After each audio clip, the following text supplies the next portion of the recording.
Hey everybody, Hoosier Jedi here with another review for you. This time I'm talking Captain America Civil War.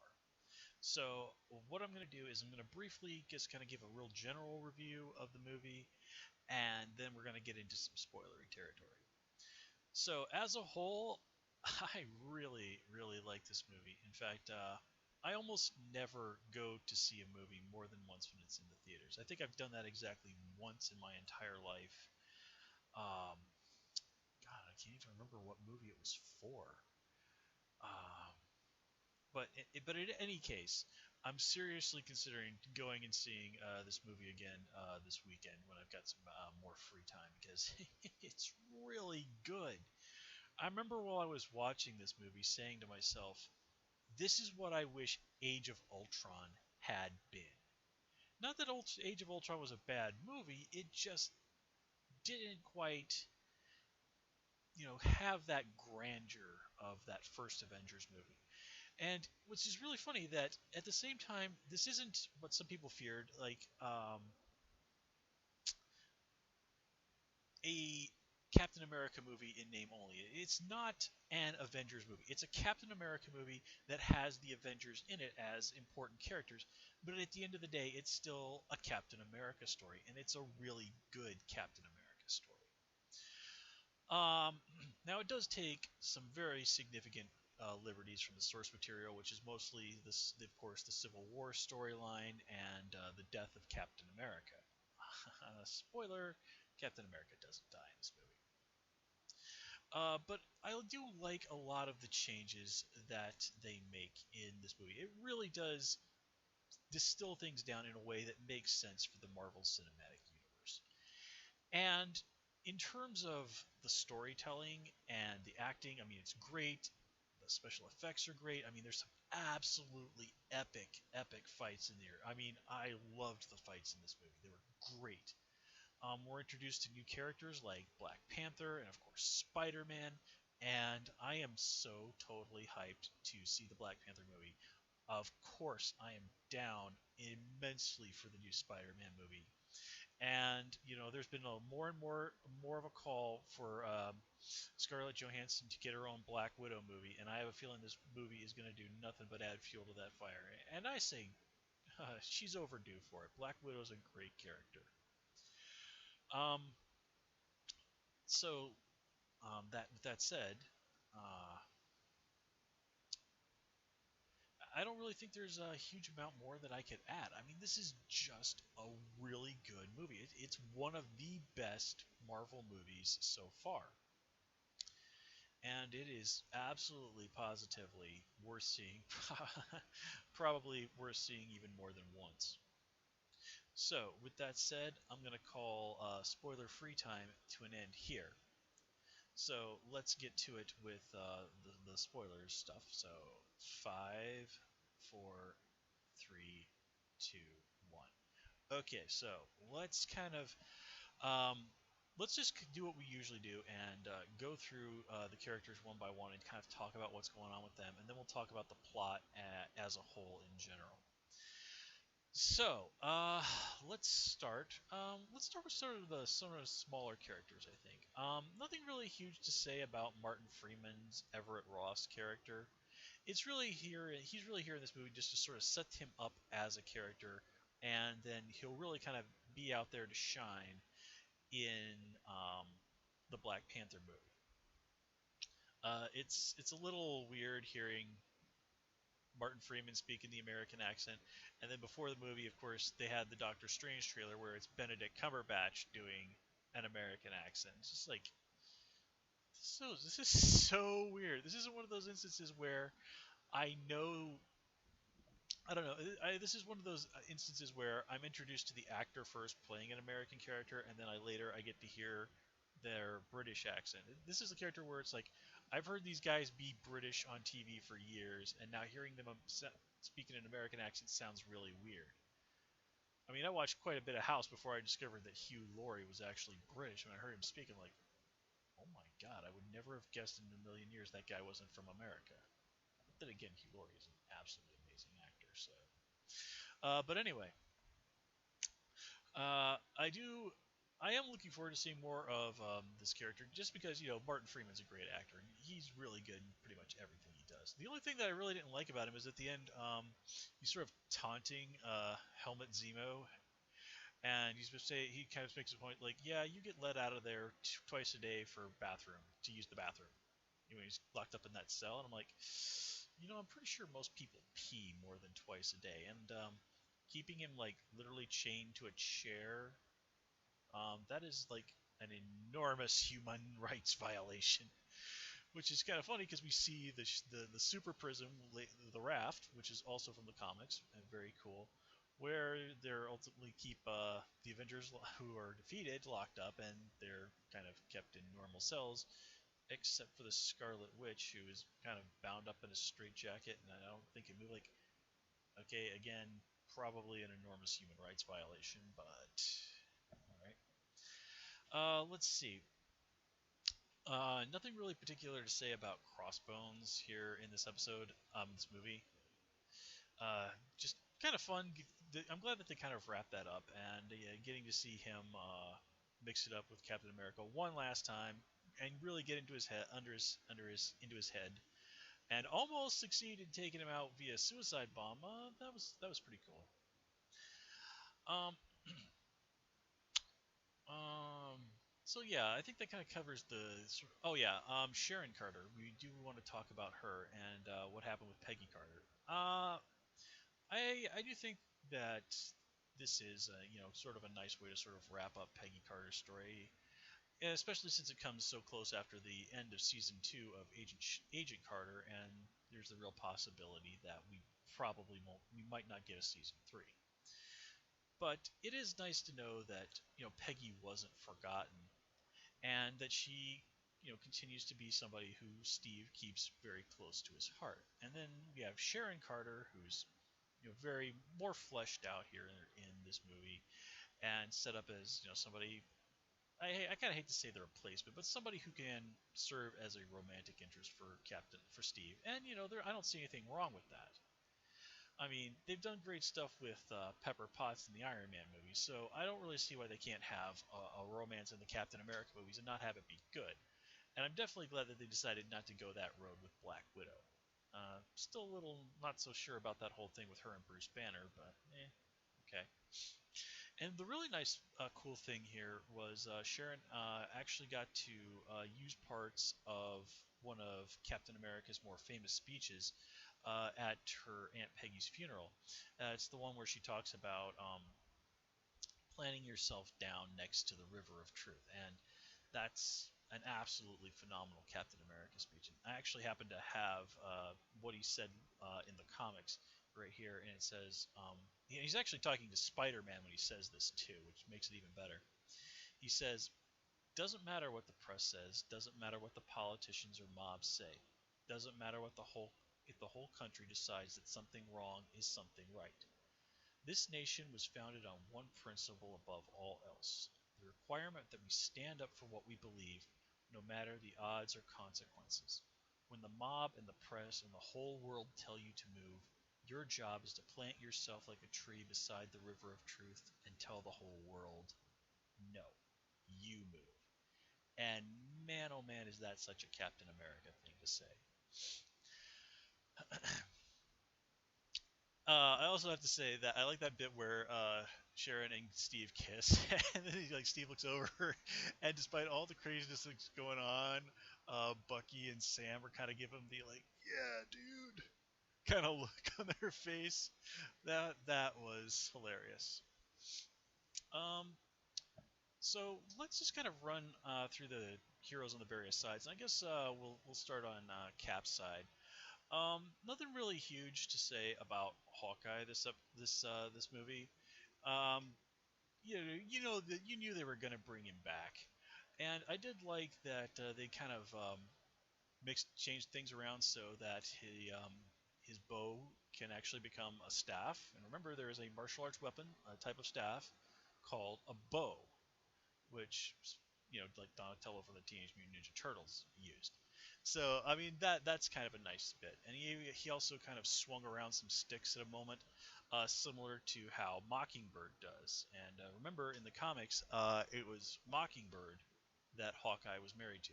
They replaced that sort of such dynamic with Lance Hunter over on Agents of Shield. Um, but yeah, him siding with Cap in this whole situation, I mean, it makes sense. Hawkeye's been a guy who's always been very big on bucking the system, who doesn't like control, who, is kind of a rebellious guy at heart. Now, Sam siding with Cap, okay, no surprise there whatsoever.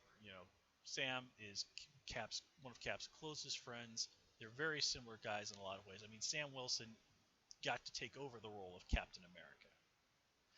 So yeah, it really only makes perfect sense that he would do that. And I love how Sam has that little drone Red Wing in the comics. He actually has like a real bird. And there's that hilarious scene where he's like telling Black Widow to say thank you to the drone, and she refuses. That was pretty cool. And I definitely love that scene where at the airport where after they get beat up by Spider-Man, Sam just says to Bucky, it's just like, I hate you. It's just like, oh man, that got a great laugh in the theater. Let's see, who else did we have on Cap side? Well, of course there was Wanda, and I don't really have a huge amount to say about Wanda. Um, her unintentionally being part of all those people in Nigeria getting killed. I mean, that was definitely a nice follow up to her, situation from Age of Ultron, where she played a pretty significant part in her own country. Um, what happened to her own country in a way.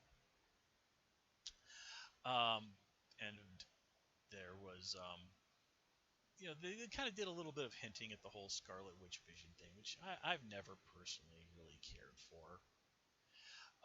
But I did like how Tony basically unintentionally locking her up in the Avengers compound is one of the big reasons why Cap ultimately breaks from Tony and is like, no man, you can't do that to Wanda. She's one of us. This is wrong. And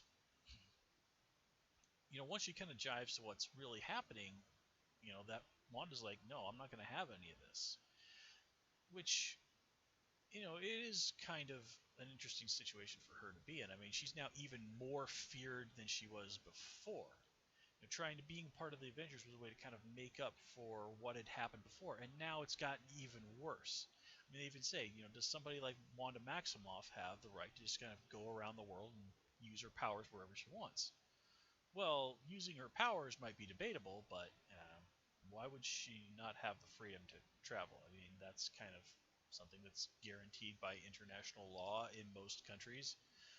You have to have like really, really specific reasons to bar somebody from a country, and there are multiple international laws supporting this. So yeah. Now, granted, having superpowers, yeah, that's unless that's on the books. But yeah, that could be possibly a good one.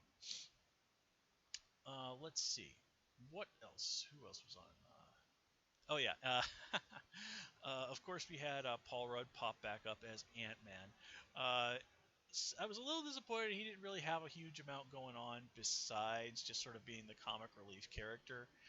But Paul Rudd was hilarious as always, and oh man, this was another great example of why you don't underestimate Ant-Man. I mean, he managed to mix it up, take on both Black Widow and Iron Man, and then after he did the whole Giant Man thing, the entire other side until kind of Spider-Man figured out a way around it. So I mean, it's a big thing to not underestimate not underestimate him. So, Ant-Man really, I think, probably shot up quite a few notches in a lot of people's books due to all of this. Now, of course, the big centerpiece of this movie is Bucky, and uh, it's not really so much as he has a stance on this whole situation, so much as he just like, I don't want these people to lock me up. And what's interesting about this whole thing is that it really does sort of bring that whole thing with Kim and Tony and sorry, Steve and Tony to the forefront. I mean, it's even said Captain America when the big fights happens to say, why he's doing all this for Bucky. He's like, he's my friend, and then Tony says, well, so was I, which I think seems a little weird to some people because Steve and Tony have always been portrayed as very having some butting heads quite a bit, but I think that's sort of looking at the relationship as a little shallow. These two guys obviously respect each other quite a bit, and that they've seen that each is a person who's willing to make tremendous sacrifices for the greater good. Sure, the details of their personalities might rub against each other and cause some friction, but at the end of the day, they both understand that they're both good people who are going out there and trying to do good in the world. And Bucky is somebody who has been doing pretty much nothing but bad in the world. He even says at one point he doesn't even know why he saved Steve from drowning in the last movie. But this story is also kind of a little bit of a redemption for Bucky. He kind of is able to shake off the brainwashing finally, make some real decisions for himself. And just being able to see him sort of laugh about some stuff from when he and Steve were kids back in New York, that means an awful lot. And then there's the choice he ultimately makes at the end of the movie to be put back in cryostasis until the Wakandan scientists can find a way to make absolutely sure all the stuff that Hydra did to him is out of his system. I mean, again, that's an enormous sacrifice he's having to make, but it's one that shows that he's in control and that he wants to do good. He wants to make up for what it is that he's done. Never mind the fact that he's seriously haunted by having murdered, among others, Howard and Maria Stark. Um, let's see. There's a lot of characters in there. I think I've covered everybody on Cap's team. So let's just kind of move on to Iron Man's team. So there's a lot of great stuff going on with Tony here. His relationship with Pepper is apparently on the skids at the moment. I have a feeling this is just more of a way that they can setting potential stuff up for Iron Man 4. Robert Downey Jr. apparently changed his mind and said, like, yeah, I'm going to stick around and I'll play Tony Stark as long as you guys want. I think he's having too much fun with the character and probably making ridiculous amounts of money while he's at it. I really liked how they did that sort of TED Talks thing where he's demonstrating the technology, where they're able to show him, as he was when he was probably a teenage guy back in 1991. Now, if I remember right, Robert Downey Jr. himself was actually born in like 1968. So if we kind of assume that Tony is maybe a little bit younger than he is, then yeah, it would have made sense that him being a teenager in 1991. But in any case, that was really nicely done, especially with the CGI to sort of make it look like a much younger version of himself. That was cool. And then there's his storyline that goes across this movie, which is one of the big things, him choosing to ultimately side against Steve. And on one hand, it does seem an interesting contrast that Tony's going to be the one that's all about the government, agreeing with the government here. I mean, he basically told the government to F off in Iron Man 2. But he does point out that in Iron Man 1, he learned, hey, being irresponsible with power leads to serious negative consequences for innocent people. And that, I think, is something that's really is driving him here. I mean, never mind everything that happened in Sokovia. Um, and then here's that whole situation with him finding out not only that it was Bucky who killed his parents, but that Steve knew that they'd been murdered by Hydra and for like 2 years and didn't tell him. I mean, Steven tries to sort of like quibble a little bit about the details, but Tony just absolutely flips out and tries to just flat out kill Bucky. And I do like how it's kind of interesting. In the comics, it's basically Iron Man who ultimately won the Civil War. Here in the movie, it's quite clearly Cap. Now, granted, the Accords are still in place, but Tony ultimately was defeated by Steve, and his stance on the moral of the issue is, well, it's stronger than it was in the comics, to put it bluntly. But still, you have to note that Tony has perhaps kind of realized that a little bit that maybe Steve was more right than I had initially given credit for. And it does really make sense, the stance that both characters take in this movie. We've talked about why Tony did. Now, from the events of Captain America 2, particularly, we see why Cap and Sam are really much more suspicious of the government. I mean, Shield turned out to more or less, in a lot of ways, be a front for Hydra. So it's kind of funny that Tony isn't taking that a little bit more seriously. But again, he he wasn't involved in those events in Winter Soldier. I mean, he took Maria Hill in to work for him. So him not taking all of that quite as perhaps personally does make a little sense. Um, it's also interesting that Black Widow in what was that? Yeah, Captain America in Winter Soldier. She's the one, and it's even pointed out in this movie that basically told the government to kiss her ass. But here, she's one that's very prominently on Tony's side. But we have to remember that one of the big things with Natasha is that she wants to atone for her past mistakes. And here in Nigeria was another situation where innocent people got killed because of stuff the Avengers were doing. And again, same situation as what happened in Johannesburg in the last movie. And it's kind of funny that they don't mention Johannesburg, even though that did happen in Age of Ultron. They only really talk about Sokovia, although, in all fairness, that was kind of a big deal. They don't mention Seoul. They don't mention London. Um, yeah, but okay, there's only so much time in a movie. Let's see here. Uh, who else do we have on Tony's side? Well, it's interesting here that it's not really a surprise that Vision kind of takes Tony's side. I mean, he does have that really nice analysis and insight of the whole situation, and that whole bit is very in keeping with Vision's personality. That he would sort of say, like, hey, ever since you started, you outed yourself as Iron Man, more and more and more of these superpowered people have been popping up. And he really puts it, that this sort of thing leads to conflict, and conflict inevitably leads to people suffering. Now, what's interesting is that you also have Spider-Man and Black Panther on Tony's side. Although Black Panther is really more officially neutral in the whole matter, it's just his interests and Tony's interests coincide. And Tony more or less shanghais Peter Parker into this whole situation, which is pretty messed up when you consider that he's actually a minor and Tony more or less blackmails him into the whole thing.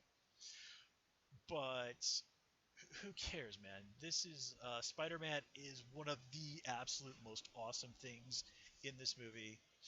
And yeah, I'm wearing my Captain America shirt because, of course, I'm going to wear this to the Captain America movie.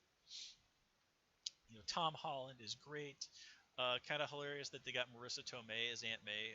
She and Robert Downey Jr. starred opposite each other in some movie back around the early 90s, actually. Um, but the way they handle him, I mean, the costume is great. His dialogue is great. I mean, they kind of even pointed out, like, yeah, you shouldn't be chatting this much during a fight. And, oh man, for a 15-year-old kid who's never really done much more than, like, probably catch purse snatchers, Spider-Man goes out there and he holds his own against some of like the Avengers. I mean, you can make a pretty good case that he flat out defeated Winter Soldier and Falcon, and then he almost takes down Captain America all by himself. And he does succeed in taking down Giant Man with some assistance. But he's the one who figures out how to take down the guy who is basically taken on the entire team. And I love that bit where he goes, "Hey guys, you remember that old movie? You ever seen that old movie, The Empire Strikes Back?" And Jim and Tony are like, and Rhodes is all like, "Tony, how old is this guy?" And that's hilarious though. And in all fairness, he's 15, and Empire Strikes Back came out in 1980, so it's like 36 years old. So yeah. Um, yeah, I am just so happy with what they did with Spider-Man. It finally feels like they really nailed it. Not that the other Spider-Man movies didn't have their good points, but here it really feels like they nailed it. Particularly like the young incarnation of Peter Parker. And of course, there's that nice little bit at the end where we get to see the spider signals, again setting up Spider-Man: Homecoming, which I am immensely looking forward to. Now, what I also really like about that stuff as they did with Spider-Man is that this is actually, despite his inexperience, really in keeping with him. I mean, it's been stated that in the comics that Spider-Man is basically one of the best freestyle fighters in the entire Marvel universe. He has very little in the way of formal combat training, and yet he's still gone out there and mixed it up and defeated an absolutely mind-boggling number of bad guys. Now, in more modern and recent years, he's actually had a little bit of formal combat training.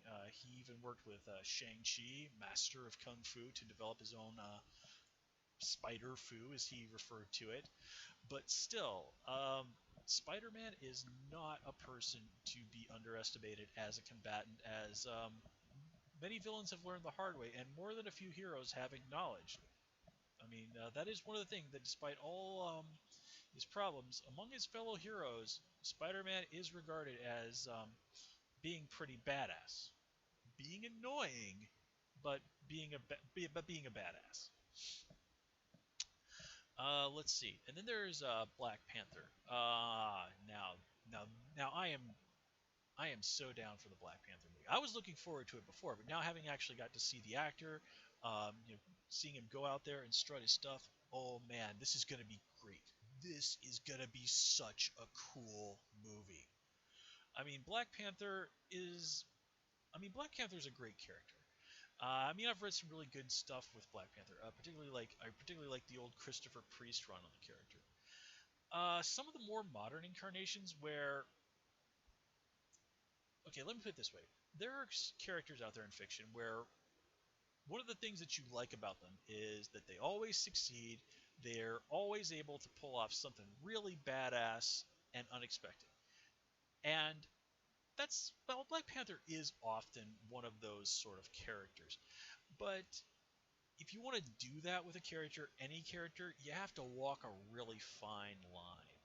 And there have been some Black Panther comics where I've read stories where it's just like a little too much. I think there was one story where I remember T'Challa was having some really major disagreement with Tony Stark. So he goes, he literally makes 9 phone calls, comes back into the room and says, "Hey Tony, just so you know, I'm now the owner of Stark Enterprises." And so they kind of have to reach an agreement for T'Challa to agree to return Stark Enterprises to Tony. And I remember reading, I'm like, yeah, that's bullshit.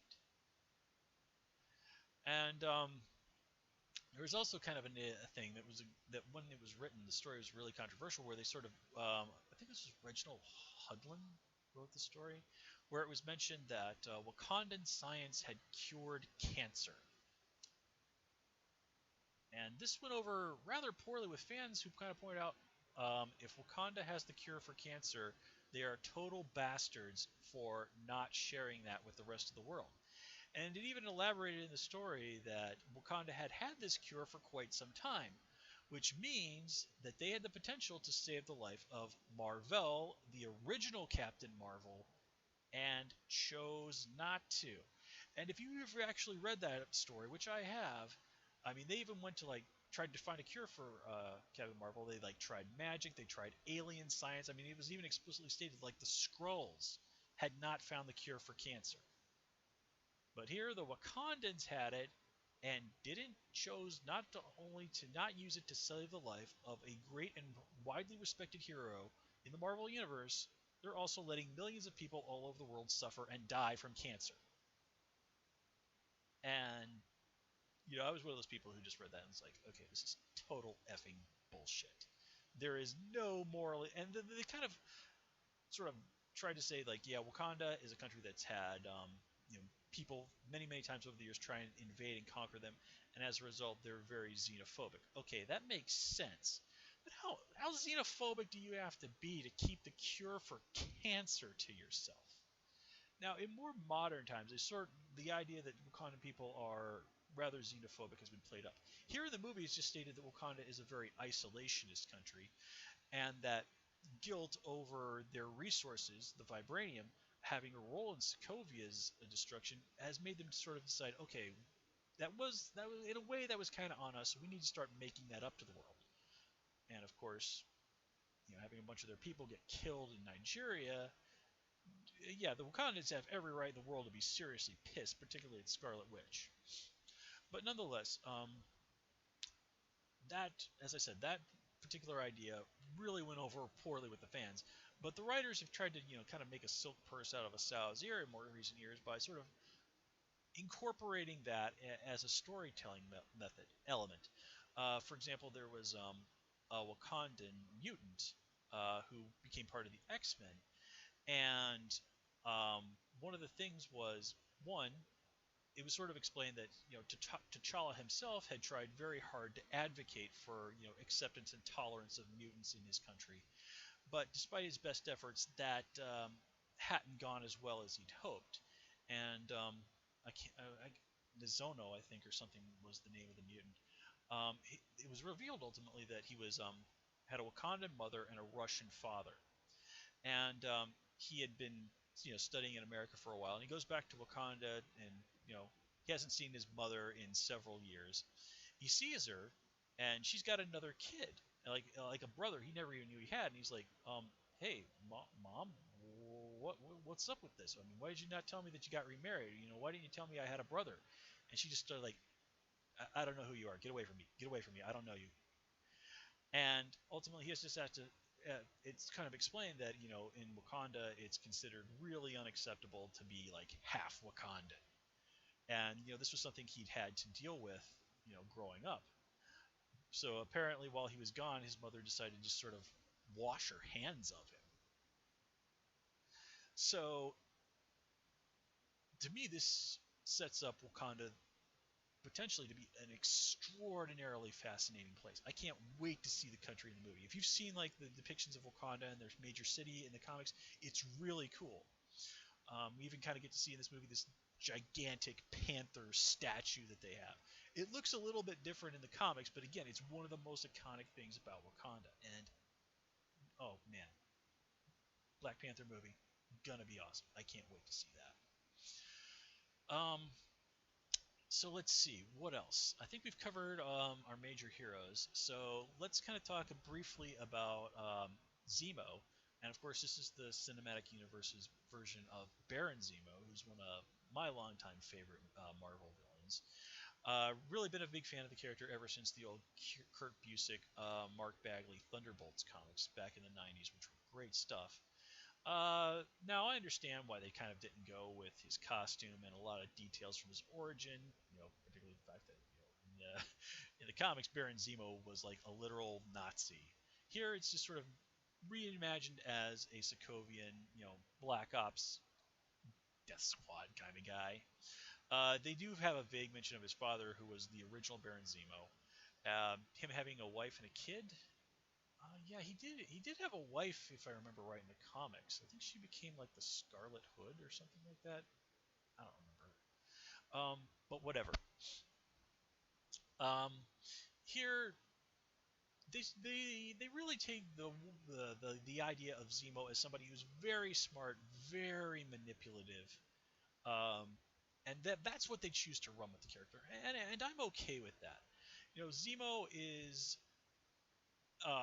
genuinely a very smart guy, a very very good schemer, and I mean he's more than once done serious damage to the Avengers, and come damn near very close to taking over the world. Here again, very toned down, but you can really make a case that he did succeed at what he did. He did succeed in basically driving the Avengers apart. I mean, he worked it so that Tony and Steve almost beat each other to death. So yeah, I mean it's a much more subdued version of Baron Zemo, but one that I think in spirit really does live up to the character. Um, and I really did like that they did show us Bucky killing Howard and Maria Stark. I mean, Howard even sort of looks up and recognizes him. He says to him, Sergeant Barnes, and then Bucky freaking kills him right then and there. I mean, that was brutal stuff. So it's no wonder at all that Tony absolutely flips out. And I know this is going to sound a little ridiculous, but one thing I did like about that scene is I'm pretty sure my grandparents had the exact same model Cadillac, a '91 Caddy. In fact, I think they actually had two of those back in the day. And that's the type of car that Howard and Maria were driving when it crashed. So that just kind of made it a little bit of personal nostalgia for me. But yeah, like getting to see Howard Stark murdered. I mean, especially after again having seen his younger incarnation on Agent Carter not all that long ago. I mean, that really drives it home. And I also kind of like that we do finally get to see his wife, and she's very clearly a pretty good bit younger than he is. I remember after the first Captain America movie came out, I saw somebody complaining online. It's like, why couldn't they have shown, young Maria Stark helping Howard build all of his technology? Well, first of all, Maria Stark in the comics has never been portrayed as anybody with any real level of technological aptitude. I mean, she was always just sort of presented as this very nice, very loving lady who was basically a socialite and a charity person. That's kind of her thing. Never mind the fact that it's like, okay, if Howard was married in World War II, why would he have waited something like 25 years? Would those two have had waited 25 years to have a kid who would be the appropriate age that Tony Stark is now? It really just made sense that Howard, sometime probably in the 60s or early 70s, got married to a much younger woman. And again, that jives with what we saw of young Tony in Iron Man 2. I don't know, man. It's just one of those things. Like, do people not do basic math in their head? Okay, in all fairness, though, Vision kind of goofed up the math when he said that 8 years ago Tony revealed himself as Iron Man, but he didn't really actually do the math on it. It probably was more like 10. Anyway, I do have to comment that I did say before that the action in this movie is great, and it is. I mean, oh my god, that fight at the airport. Um, Boy, I feel sorry for anybody in Leipzig, Germany, in the Marvel universe cinematic universe, who was planning on taking a flight that day. Those guys' plans are effed. But yeah, man, that has to be the best superhero fight in like movie history. Screw Superman, Batman, Dawn of Justice for so damn many reasons. But oh yes, oh man, I loved everything. I mean, they even had Ant Man on the end of Hawkeye's arrow. Again, very similar to stuff that they've done in the comics and one of the really famous Avengers covers. So yeah, I just had to say that I absolutely loved that airport fight. That was just gold. So yeah, guys, I'm gonna wrap this review up by just saying this is everything I think I could ever want out of a superhero movie. Yeah, there are some flaws here and there, but frankly, those flaws to me just seem so trivial as to really not even be worth talking about in any great length. This is probably at this point. I actually think I might like this movie better than the original Avengers movie. I think I would probably be pretty confident in saying this is probably my favorite Marvel Cinematic Universe movie. It's, as I said, just everything I think I could ever want from a superhero movie. And despite all the stuff going on with the Avengers, it's still a Captain America story, and it's a damn good Captain America story that is going to be and this movie is enormously redefining in terms of what's going on with the Marvel Cinematic Universe, and I'm sure there's going to probably be a nod or two on Agents of Shield. But in any case, I'm going to call it here, guys. As always, please comment, rate, and subscribe. You can also follow me on Twitter at Hoosier Jedi, and join me on Tumblr at Jedi Reviewer. Until next time, take care and have a good one.